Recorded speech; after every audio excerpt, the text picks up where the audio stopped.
கார்த்திகை தீபம் தொடர். துப்பாக்கியால் சுடப்பட்ட ரேவதியை ஐசியூவில் அட்மிட் பண்ணியிருக்கிறாங்க சாமுண்டீஸ்வரியோட குடும்பத்தாருங்க. வெளியில் வெயிட் பண்ணிக்கிட்டு இருக்கிறாங்க ரேவதிக்கு என்ன ஆச்சோ ஏது ஆச்சுண்டு. வெளியே வரும் டாக்டர்கிட்ட கேட்குறாங்க. அவரை சொல்கிறது ரொம்ப கிரிட்டிக்கலாக இருக்குது, உடனடியாக ஆப்ரேஷன் பண்ணி ஆகணும். அவங்களுக்கு சுடப்பட்ட துப்பாக்கி குண்டு ஹார்ட்டுக்கு கொஞ்சம் மேலே பட்டதுனால தான் இப்போ அவங்க கொஞ்சம் சீரியஸ் கண்டிஷனில் உயிரோடு இருக்கிறாங்க அப்படின்னு டாக்டர் சொல்கிறாங்க.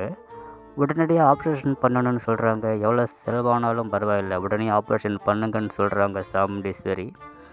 இதுக்கு ஒரு முக்கியமான ஸ்பெஷலிஸ்ட் டாக்டர் இருக்கிறாரு. அவர் இப்போ ஒரு முக்கிய மீட்டிங்காக அமெரிக்காவுக்கு போகிறாரு. அவர் பண்ணால் தான் ரேவதி உயிருக்கு கொஞ்சம் பாதுகாப்பாக இருக்குன்னு அந்த டாக்டர் சொல்கிறாங்க.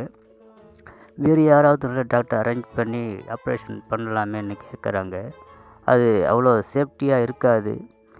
நானும் பேசி பார்த்துட்டு அவர் மீட்டிங் போகிறதில்ல உறுதியாக இருக்கிறாரு அப்படின்னு டாக்டர் சொல்கிறாங்க. கார்த்திக் அந்த டாக்டரோட நம்பரை கொடுங்க, நான் பேசிக்கிறேன்னு நம்பரை வாங்குறாரு கார்த்திக். போலீஸுக்கு ஃபோன் பண்ணி மாயாவை பிடிச்சாச்சான்னு கேட்குறாரு கார்த்திக்கு. இல்லை, தேடிக்கிட்டு இருக்கிறோன்னு சொல்கிறாங்க.